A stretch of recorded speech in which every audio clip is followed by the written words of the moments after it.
الرحیم وبہ نستعین اما بعد۔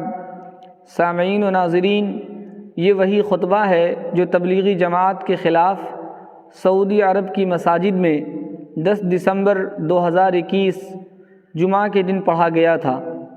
اس خطبے میں تبلیغی جماعت پر بہت سے الزامات لگائے گئے ہیں اور سعودی عوام کو اس جماعت سے دور رہنے کی ہدایت دی گئی ہے۔ اس خطبے کو سن کر آپ کو اندازہ ہو جائے گا کہ سعودی حکومت تبلیغی جماعت سے کس قدر متنفر ہے۔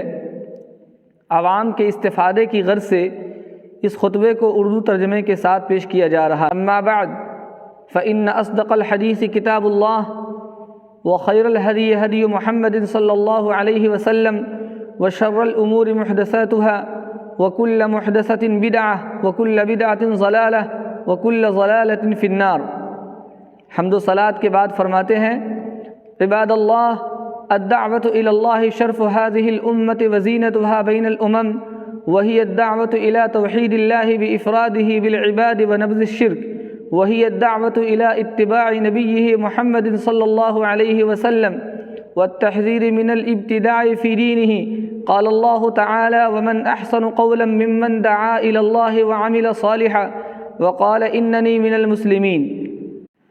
اے اللہ کے بندو، اللہ کی طرف لوگوں کو بلانا اس امت کے لیے باعث شرف اور دوسری امتوں کے درمیان باعث زینت ہے، اور وہ صرف اللہ تعالیٰ کی عبادت اور شرک سے بچنے کی طرف بلانا ہے، اور وہ اللہ کے نبی محمد صلی اللہ علیہ وسلم کی اتباع اور دین میں بدعت سے بچنے کی طرف بلانا ہے۔ اللہ تعالیٰ نے فرمایا: اس سے اچھی بات کس کی ہو سکتی ہے جو اللہ کی طرف بلائے اور نیک عمل کرے اور یہ کہے کہ میں مسلمانوں میں سے ہوں۔ وَلَقَدْ قَامَتْ بِلَادُنَا وَلِلَّهِ الْحَمْدُ وَالْمِنَّةُ مُنذ عهد المؤسس الملك العبد العزيز رحمه الله على نصرة التوحيد ومحاربة الشرك والبدع وحماية السنة ونشرها والدعوة إلى الله على بصيرة۔ عباد الله، وإن مما أصاب الناس في زماننا التفرق وكثرة الجماعات والفرق التي تدعي أنها تسير على الطريق الصحيح وتزعم الدعوة والإصلاح وهي على خلاف ذلك في دعوتها لبعدها عن المنهج القويم۔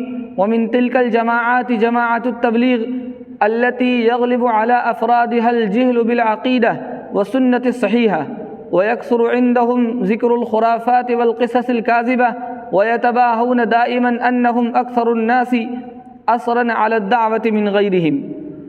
اللہ کے فضل و کرم سے ہمارا ملک سعودی عرب بانی سعودیہ عربیہ شیخ عبدالعزیز آل سعود کے زمانے سے ہی توحید کی مدد، شرک و بدعت سے جنگ، سنت کی حمایت و اشاعت اور علم و بصیرت کے ساتھ لوگوں کو اللہ کی طرف بلانے میں مصروف ہے۔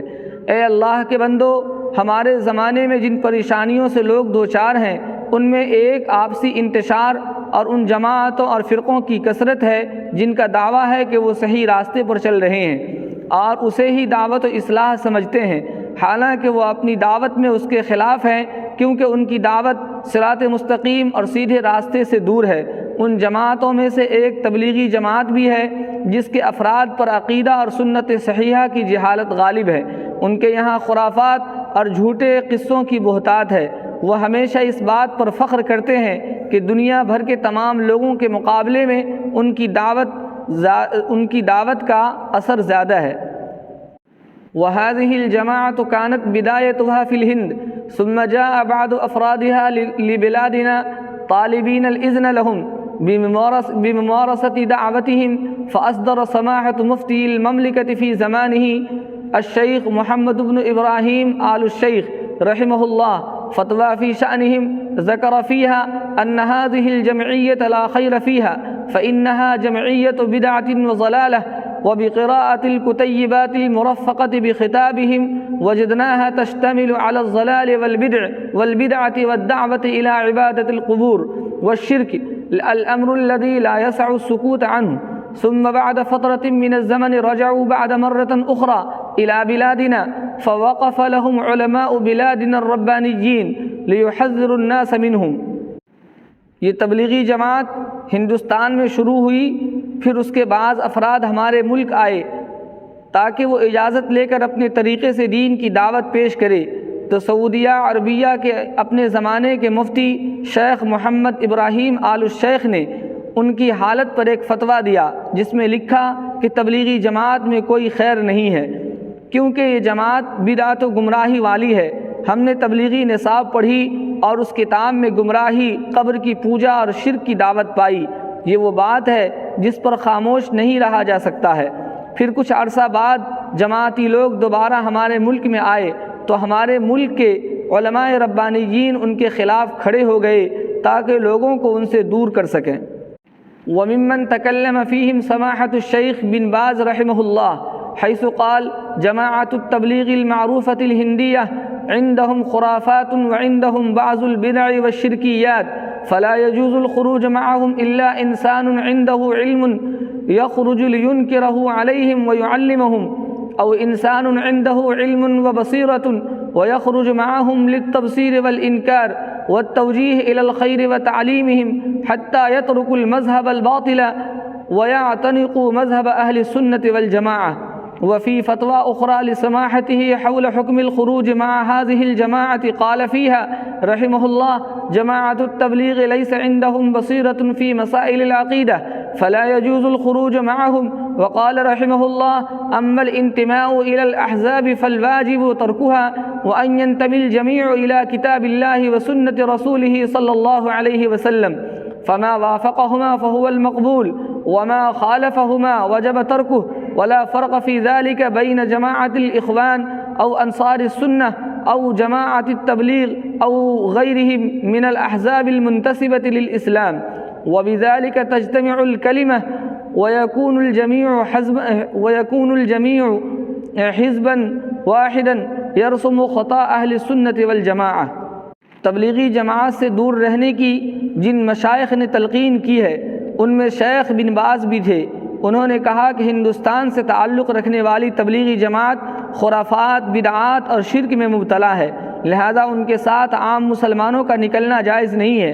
ان کے ساتھ صرف وہی لوگ تبلیغی سفر پر نکل سکتے ہیں جن کے پاس شریعت کا علم ہے۔ وہ اہل علم ان کے ساتھ صرف اس لیے نکلیں تاکہ ان پر نکیر کر سکیں اور انہیں صحیح بات بتا سکیں، یا ان کے ساتھ وہ آدمی نکل سکتا ہے جو علم و بصیرت والا ہو، وہ انہیں علم سکھانے، برائیوں سے روکنے اور خیر و تعلیم کی طرف موڑنے کا اہل ہو۔ وہ جماعتی لوگوں کے ساتھ اتنے دنوں تک رہے کہ وہ لوگ باطل مذہب چھوڑ کر اہل سنت والجماعت میں شامل ہو جائے۔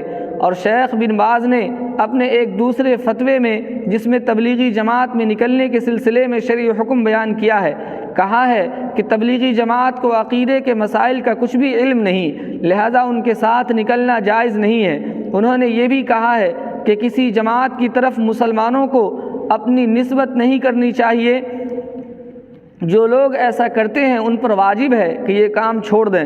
سب لوگ اپنی نسبت قرآن اور نبی صلی اللہ علیہ وسلم کی سنت کی طرف کریں۔ جس کا عمل قرآن و حدیث کے مطابق ہوگا وہ قابل قبول ہوگا، اور جو قرآن و حدیث کے خلاف جائے گا اس سے تعلق توڑنا واجب ہوگا۔ جماعت کوئی سی بھی ہو، اخوان المسلمین ہو یا انصار السنہ ہو یا تبلیغی جماعت ہو یا کوئی ہو، سب کا حکم ایک ہے، سب سے دوری بنانا ضروری ہے۔ اسی سے مسلمانوں کے درمیان اجتماعیت کی شان پیدا ہوگی اور سب اہل سنت والجماعت کے نقش قدم پر چلیں گے۔ وقال الشیخ محمد بن عثیمین رحمہ اللہ بلغنی عن زعماء لهؤلاء الجماعة في الأقطار الإسلامية خارج بلادنا أنهم على انحراف في العقيدة، فإذا صح ذلك فإن الواجب التحذير منهم والاقتصار على الدعوة داخل بلادنا على الوجه المشروع۔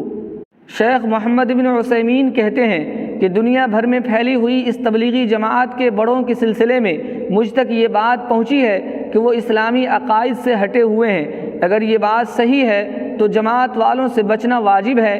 ہمارے ملک سعودی عرب میں صرف اسی طریقے پر دعوت پیش کی جائے گی جو شریعت سے ثابت ہے۔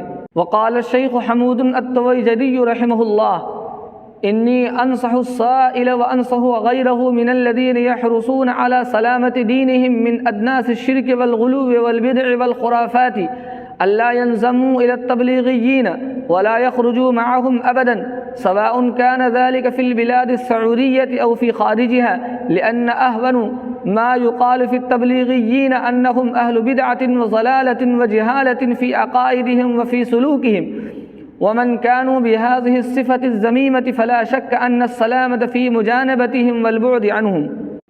شیخ حمود التویجری کہتے ہیں کہ میں مسئلہ معلوم کرنے والوں کو اور ان لوگوں کو بھی جو اپنے دین کی سلامتی کے شدید خواہش مند ہیں اور شرک و غلو اور بدعات و خرافات کے میل کچیل سے دور رہنا چاہتے ہیں، نصیحت کرتا ہوں کہ وہ جماعتی لوگوں سے نہ ملے، ان کے ساتھ کبھی بھی نہ جائیں، خواہ وہ سعودی عرب میں ہوں یا سعودی عرب سے باہر، کیونکہ تبلیغی جماعت کے سلسلے میں جو باتیں کہی جاتی ہیں ان میں سب سے ہلکی بات یہ ہے کہ وہ لوگ بدعتی، گمراہ اور اپنے عقائد و خیالات میں جاہل ہیں۔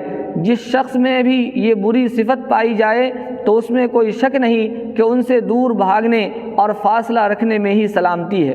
قال الشيخ صالح الفوزان حفظه الله جماعة التبلیغ الذين اغتر بهم كثير من الناس اليوم نظرا لما يظهر منهم من التعبد وتدبيب العصاة كما يقولون وشدة تأثيرهم على من يصحبهم، ولكن هم يخرجون العصاة من المعصية إلى البدعة، والبدعة شر من المعصية، والعاصي من أهل السنة خير من العابد من أهل البدع، فلينتبه لذلك۔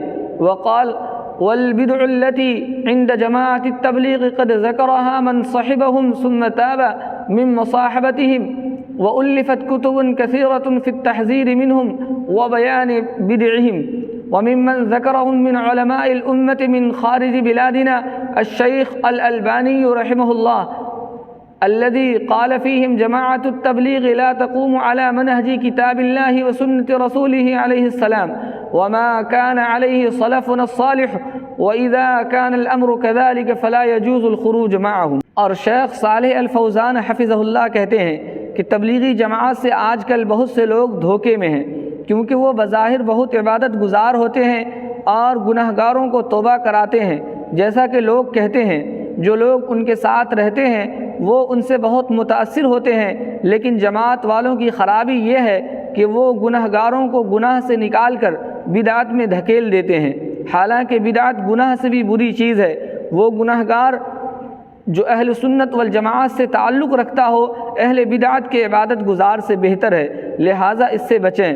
شیخ صالح الفوزان یہ بھی کہتے ہیں کہ تبلیغی جماعت میں جو بدعتیں ہیں انہیں وہی لوگ بیان کر چکے ہیں جو جماعت میں اس سے پہلے اپنا وقت لگا چکے ہیں، اور بعد میں ان لوگوں نے توبہ کیا اور علیحدگی اختیار کی، پھر تبلیغی جماعت سے امت کو بچانے کے لیے باقاعدہ کتابیں لکھی جن میں ان کی بدعات و خرافات کو تفصیل سے بیان کیا۔ ہمارے ملک سعودی عرب سے باہر کی شخصیات میں سے شیخ البانی نے تو ان کے بارے میں یہ بھی فرمایا کہ تبلیغی جماعت قرآن و حدیث اور سلف صالحین کے طریقے پر نہیں ہے۔ جب ایسا ہے تو ان کے ساتھ تبلیغی سفر میں نکلنا جائز نہیں ہے۔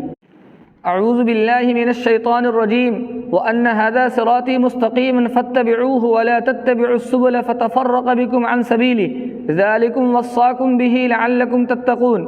بارک اللہ لی ولکم فی القرآن العظیم ونفعنی وإیاکم بما فیہ من الآیات والذکر الحکیم۔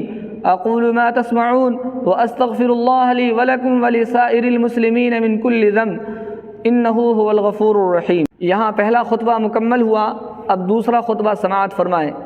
الحمدللہ رب العالمین والصلاة والسلام علی رسول الکریم محمد ابن عبداللہ الذي علم أمته كل خير وحذرهم من كل شر صلى الله عليه وعلى آله وصحبه أجمعين، أما بعد فاتقوا الله أيها المؤمنون واعلموا أن من مخالفات وأخطاء هذه الجماعة ما يلى: أولا تركها لعقيدة التوحيد الصافية ومخالفتها للكتاب والسنة، ثانيا وقوعها في كثير من البدع، ثالثا ضعف العلم الشرعي لدى أتباعها، رابعا أن أغلب المنتسبين لها جهلة بأمر الشرع وهذا عين الفساد، فما أصلح جاهل أبدا بل يضر نفسه وغيره، خامسا تركهم المجالس العلماء الربانيين وإساءة الظن بهم، سادسا الجرأة في القول على الله بغير علم، سابعا انتشار الأحاديث الضعيفة والموضوعة بينهم، ثامنا اعتمادهم على كثير من القصص والمنامات، تاسعا مقياس الصلاح عندهم الخروج في سبيل الله على طريقتهم. أسأل الله تعالى أن يحفظ علينا ديننا وأمننا واجتماع كلمتنا ووحدة صفنا. حمد و صلات کے بعد فرماتے ہیں، اے مسلمانوں، اللہ سے ڈرو اور تبلیغی جماعت کی کتاب و سنت کی مخالفت اور ان کی غلطیوں کو اچھی طرح جان لو۔ تبلیغی جماعت کی پہلی خرابی یہ ہے کہ وہ توحید کے صاف عقیدے کو چھوڑ بیٹھی ہے اور قرآن و حدیث کے خلاف ہے۔ دوسری خرابی یہ ہے کہ وہ بہت سے بدعات میں مبتلا ہے۔ تیسری خرابی یہ ہے کہ اس میں لگے ہوئے لوگوں کے پاس شرعی علم کمزور ہے۔ چوتھی خرابی یہ ہے کہ اس کے اکثر ممبران شریعت کے حکم سے جاہل ہیں اور بذات خود یہ بگاڑ کی بات ہے، لہٰذا جاہل کبھی بھی دوسرے کی اصلاح نہیں کر سکتا، بلکہ وہ خود اپنا بھی نقصان اور دوسرے کا بھی نقصان کرتا ہے۔ پانچویں خرابی یہ ہے کہ وہ علماء حق کی مجلس کو چھوڑ چکے ہیں اور ان کے ساتھ بدگمانی رکھتے ہیں۔ چھٹی خرابی یہ ہے کہ وہ بغیر علم کے اپنی بات کو اللہ کی طرف منسوب کر دیتے ہیں اور اس معاملے میں وہ بڑے جڑی ہیں۔ ساتویں خرابی یہ ہے کہ وہ ضعیف اور موضوع حدیث آپس میں بکثرت بیان کرتے ہیں۔ آٹھویں خرابی یہ ہے کہ ان کا زیادہ تر اعتماد قصوں، کہانیوں اور خواب پر ہوتا ہے۔ نویں خرابی یہ ہے کہ نیکی کا معیار ان کے نزدیک تبلیغی جماعت کے ساتھ سفر میں نکلنا ہے۔ میں اللہ تعالیٰ سے سوال کرتا ہوں کہ وہ ہمارے دین، ہمارے امن، ہمارے کلمے کی اجتماعیت اور ہمارے صفوں کی وحدت کی حفاظت فرمائے۔ ھذا وصلوا وسلموا علی نبیکم کما امرکم بذلک ربکم فقال ان اللہ وملائکتہ یصلون علی النبی یا ایھا الذین آمنوا صلوا علیہ وسلموا تسلیما۔ وقال صلی اللہ علیہ وسلم من صلی علی صلاۃ واحدۃ صلی اللہ علیہ بہا عشرا۔ سامعین کرام، یہاں دونوں خطبے مکمل ہوئے۔ اس خطبے کو سن کر آپ نے اندازہ لگا لیا ہوگا کہ سعودی حکومت تبلیغی جماعت سے کس قدر متنفر ہے۔ ایک خالص دینی اور دعوتی جماعت کے تعلق سے اس طرح کی باتیں بیان کرنا انتہائی قابل افسوس اور قابل مذمت ہے۔